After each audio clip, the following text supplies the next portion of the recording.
ವಾಹಿನಿಯ ಸಮಸ್ತ ವೀಕ್ಷಕರಿಗೆ ಮುದ್ರಾ ಪ್ರಾಣಾಯಾಮ ಕಾರ್ಯಕ್ರಮಕ್ಕೆ ಸ್ವಾಗತ. ವೀಕ್ಷಕರೇ, ಈ ದಿನ ಮಧುಮೇಹ ಎಲ್ಲರಿಗೂ ಸಾಮಾನ್ಯವಾಗಿ ಕಾಡ್ತಾ ಇರ್ತಕ್ಕಂತಹ ಕಾಯಿಲೆ ಅಂದ್ರೆ ಈ ಮಧುಮೇಹ. ಮಧುಮೇಹ ಇರ್ತಕ್ಕಂಥವ್ರು 1 ರಿಂದ 2 ಗಂಟೆ ವಾಕಿಂಗ್ ಅನ್ನ ಅಭ್ಯಾಸ ಮಾಡ್ತಿರ್ತೀರಾ. ಅದರ ಬದಲು ಕೇವಲ 10 ರಿಂದ 20 ನಿಮಿಷ ಈಗ ಏನು ನಾವು ತೋರಿಸ್ಕೊಡ್ತೀವೋ ಅದನ್ನ ಕೇವಲ 20 ನಿಮಿಷ ಅಭ್ಯಾಸವನ್ನ ಮಾಡಿ ನಿಮ್ಮ ಮಧುಮೇಹ 1 ತಿಂಗಳಲ್ಲಿ ನಿಮ್ಮ ನಿಯಂತ್ರಣಕ್ಕೆ ಬರುತ್ತೆ. ನಮಗೆ ನಮ್ಮ ಶಿಬಿರದಲ್ಲಿ ಶಿವಮೊಗ್ಗದಲ್ಲಿ ಇರ್ತಕ್ಕಂತಹ ಒಬ್ರು ಪಾಲ್ಗೊಂಡಿದ್ರು.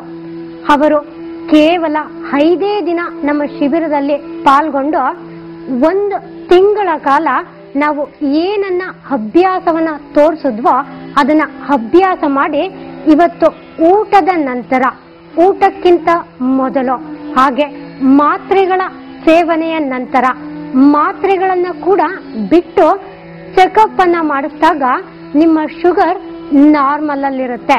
ಅವರಿಗೂ ಕೂಡ ಶುಗರ್ ನಾರ್ಮಲ್ ಅಲ್ಲಿದೆ. ಅಂತಹ ವ್ಯಕ್ತಿಗಳನ್ನ ನಿಮ್ಗೆ ನೇರವಾಗಿ ಪರಿಚಯವನ್ನ ಮಾಡ್ಕೊಡ್ತೀವಿ. ಅಂತಹ ಶುಗರಿಗೆ ಸಂಬಂಧಪಟ್ಟಂತೆ ಇಲ್ಲಿ ಗಮನಿಸಿ, ಇದನ್ನ ಸೂರ್ಯ ಮುದ್ರೆ ಅಂತ ಕರಿತೀವಿ.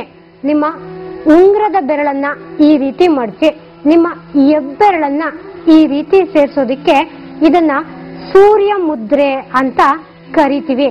ಯಾರಿಗೆ ಮಧುಮೇಹ ಇರುತ್ತೋ ಅಂತವರು ಕೇವಲ 1 ನಿಮಿಷ ಈ ಮುದ್ರೆಯ ಜೊತೆಯಲ್ಲಿ ಪಾರ್ಶ್ವ ಕಪಾಲಭಾತಿ ಪ್ರಾಣಾಯಾಮ ಹಾಗೆ ಕಪಾಲಭಾತಿ ಪ್ರಾಣಾಯಾಮ 1 ನಿಮಿಷ ಅನುಲೋಮ ವಿಲೋಮ ಪ್ರಾಣಾಯಾಮವನ್ನ ಅಭ್ಯಾಸ ಮಾಡೋದ್ರಿಂದ ನಿಮ್ಮ ಶುಗರ್ ನಿಮ್ಮ ನಿಯಂತ್ರಣದಲ್ಲಿರುತ್ತೆ.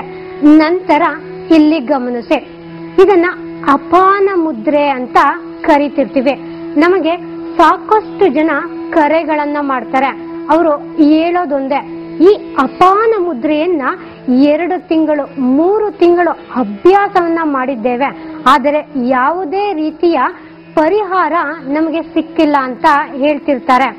ನೆನಪಿರಲಿ ವೀಕ್ಷಕರೇ, ಈ ಅಪಾನ ಮುದ್ರೆಯ ಜೊತೆಯಲ್ಲಿ ಪಾರ್ಶ್ವ ಕಪಾಲಭಾತಿ ಪ್ರಾಣಾಯಾಮ ಹಾಗೆ ಕಪಾಲಭಾತಿ ಪ್ರಾಣಾಯಾಮ ನಂತರ 1 ನಿಮಿಷ ಅನುಲೋಮ ವಿಲೋಮ ಪ್ರಾಣಾಯಾಮವನ್ನ ಅಭ್ಯಾಸ ಮಾಡಿದ್ರೆ ಖಂಡಿತ 1 ತಿಂಗಳಲ್ಲಿ ನಿಮ್ಗೆ ಔಷಧಿ ರಹಿತವಾಗಿ ನಿಮ್ಮ ಶುಗರ್ ಕಂಟ್ರೋಲಿಗೆ ಬರುತ್ತೆ.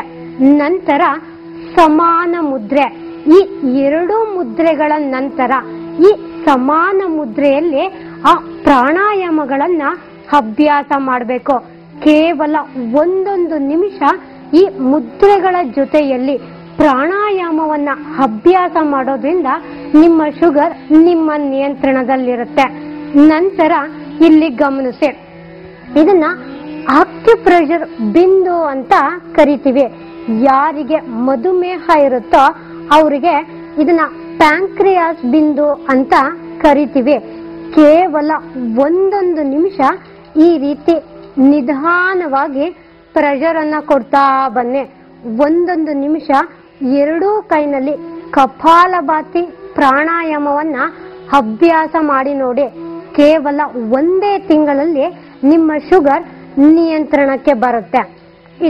ಇಲ್ಲಿ ಗಮನಿಸಿ, ಈ ಆಕ್ಯುಪ್ರೆಷರ್ ಬಿಂದುವಿನ ಜೊತೆಯಲ್ಲಿ ಕಪಾಲಭಾತಿ ಪ್ರಾಣಾಯಾಮ,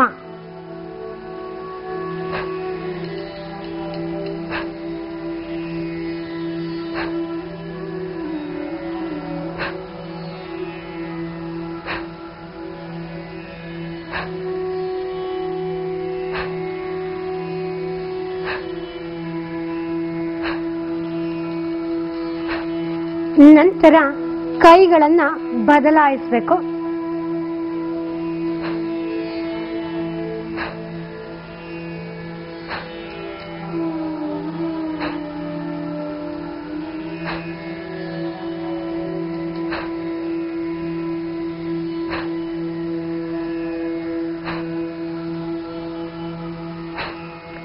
ಈ ರೀತಿ ಮುದ್ರೆಗಳ ನಂತರ ಆಕ್ಯುಪ್ರೆಷರ್ ಬಿಂದುವಿನಲ್ಲಿ ಕಪಾಲಭಾತಿ ಪ್ರಾಣಾಯಾಮವನ್ನ ಅಭ್ಯಾಸ ಮಾಡೋದ್ರಿಂದ ನಿಮ್ಮ ಶುಗರ್ ನಿಮ್ಮ ನಿಯಂತ್ರಣದಲ್ಲಿರುತ್ತೆ.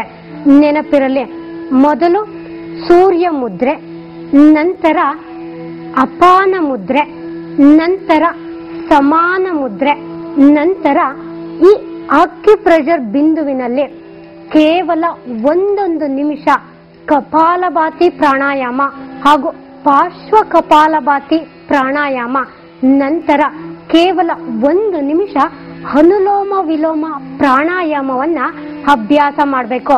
ಈ ರೀತಿ ಅಭ್ಯಾಸವನ್ನ ಮಾಡಿದ್ರೆ ನಾನು ಹೇಳಿದ ಹಾಗೆ ಕೇವಲ ಒಂದೇ 1 ತಿಂಗಳು ನಿಮಗೆ ರಿಸಲ್ಟ್ ಏನು ಅನ್ನೋದು ಗೊತ್ತಾಗುತ್ತೆ.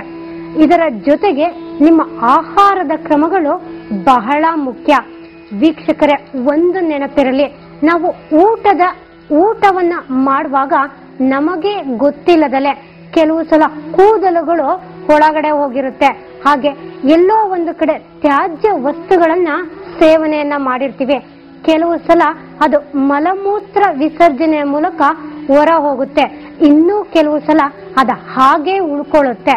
ಅಂತಹ ಸಂದರ್ಭದಲ್ಲಿ ನಿಮ್ಮ ಜೀರ್ಣಕ್ರಿಯೆಗೆ ಸಂಬಂಧಪಟ್ಟಂತಹ ತೊಂದರೆಗಳು ಶುರು ಆಗುತ್ತೆ. ಇಂಥದಕ್ಕೆ ನಿಮ್ಮ ಮನೆಯಲ್ಲೇ ಯಾವುದನ್ನ ಉಪಯೋಗಿಸಿ ನಿಮ್ಮ ಜೀರ್ಣಕ್ರಿಯೆಗೆ ಸಂಬಂಧಪಟ್ಟಂತಹ ತೊಂದರೆಗಳನ್ನ ನೀವು ನಿವಾರಿಸಿಕೊಳ್ಬಹುದು ಅನ್ನೋದನ್ನ ನೋಡೋಣ. ಅದಕ್ಕೂ ಮುಂಚೆ ಒಂದು ಪುಟ್ಟ ವಿರಾಮ. ಮುದ್ರಾ ಪ್ರಾಣಾಯಾಮ ಕಾರ್ಯಕ್ರಮಕ್ಕೆ ಮತ್ತೊಮ್ಮೆ ಸ್ವಾಗತ. ವೀಕ್ಷಕರೇ, ನಾನು ಆಗ್ಲೇ ಹೇಳಿದ ಹಾಗೆ ಕೂದಲುಗಳು ನಾವು ನುಂಗಿರ್ತೀವಿ ಅಥವಾ ತ್ಯಾಜ್ಯ ವಸ್ತುಗಳು ನಮ್ಮ ಊಟದ ರೂಪದಲ್ಲಿ ಒಳಗಡೆ ಹೋಗಿರುತ್ತೆ. ಅಂತಹ ಸಂದರ್ಭದಲ್ಲಿ ನೀವು ಗಮನಿಸಿರ್ತೀರ, ಹಳ್ಳಿ ಕಡೆ ಬಿದಿರು ಕಳಲೆ ಅಂತ ಸಿಗುತ್ತೆ.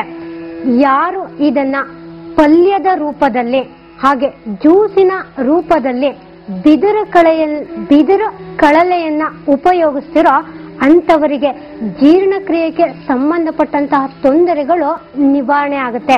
ಯಾರಿಗೆ ಹೊಟ್ಟೆ ಒಳಗಡೆ ಕೂದಲುಗಳಿರುತ್ತೋ ಅಂತವರಿಗೆ ಕೂದಲುಗಳು ಹೊರಗಡೆ ಬರುತ್ತೆ.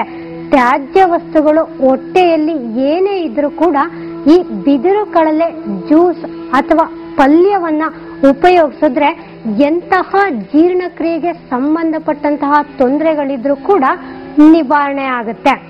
ಈ ಮಧುಮೇಹಕ್ಕೆ ಸಂಬಂಧಪಟ್ಟಂತೆ ಯಾವ ಆಸನವನ್ನ ಅಭ್ಯಾಸ ಮಾಡೋದ್ರಿಂದ ನಿಮ್ಮ ಶುಗರ್ ನಿಮ್ಮ ನಿಯಂತ್ರಣದಲ್ಲಿರುತ್ತೆ ಅನ್ನೋದನ್ನ ಇಲ್ಲಿ ಗಮನಿಸೋಣ.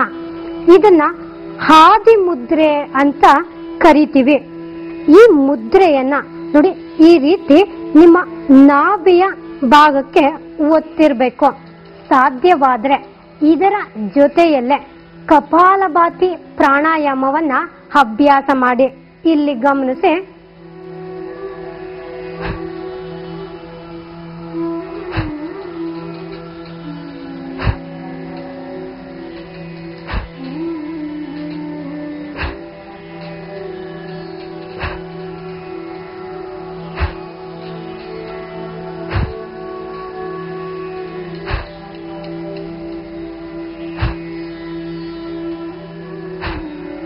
ಈ ರೀತಿ ಹಾದಿ ಮುದ್ರೆಯಲ್ಲಿ ಕಪಾಲಭಾತಿ ಪ್ರಾಣಾಯಾಮದ ನಂತರ ಇಲ್ಲಿ ಗಮನಿಸಿ, ಈ ಮುದ್ರೆಯ ಜೊತೆಯಲ್ಲೇ ನಿಮ್ಗೆ ಎಷ್ಟು ಸಾಧ್ಯವಾಗುತ್ತೋ ಅಷ್ಟು ತಲೆಯನ್ನ ಮೇಲೆ ತಗೊಳ್ತಾ ನಿಧಾನವಾಗಿ ಮುಂದೆ ಬಾಗ್ಬೇಕು.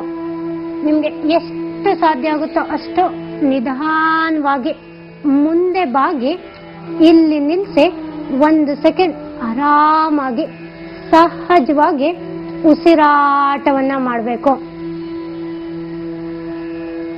ನಂತರ ಇಲ್ಲಿ ಗಮನಿಸಿ, ಈ ರೀತಿ ನಿಧಾನವಾಗಿ ಮೇಲೆ ಬರಬೇಕು. ಈ ಹಾದಿ ಮುದ್ರೆಯ ಜೊತೆಯಲ್ಲಿ ಶಶಂಕಾಸವನ್ನ ಅಭ್ಯಾಸ ಮಾಡೋದ್ರಿಂದ ನಿಮ್ಮ ಶುಗರ್ ನಿಮ್ಮ ನಿಯಂತ್ರಣದಲ್ಲಿರುತ್ತೆ. ನಂತರ ಇದನ್ನ ಬ್ರಹ್ಮ ಮುದ್ರೆ ಅಂತ ಕರಿತೀವಿ. ಇದರಲ್ಲೂ ಸಹ ಕೇವಲ 1 ನಿಮಿಷ ಕಪಾಲಭಾತಿ ಪ್ರಾಣಾಯಾಮವನ್ನ ಅಭ್ಯಾಸ ಮಾಡಿ. ನಂತರ ಶಶಂಕಾಸನವನ್ನ ಅಭ್ಯಾಸ ಮಾಡಿ. ಇಲ್ಲಿ ಗಮನಿಸಿ,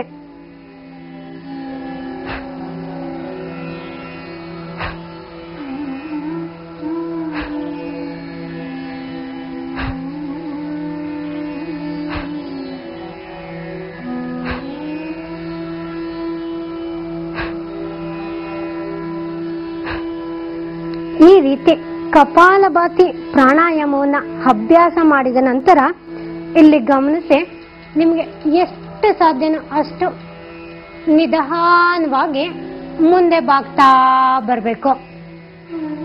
ಇಲ್ಲಿ ನಿಲ್ಲಿಸಿ ಸಹಜವಾಗಿ ದೀರ್ಘವಾಗಿ ಒಂದು ಬಾರಿ ಉಸಿರಾಟವನ್ನ ಮಾಡಬೇಕು.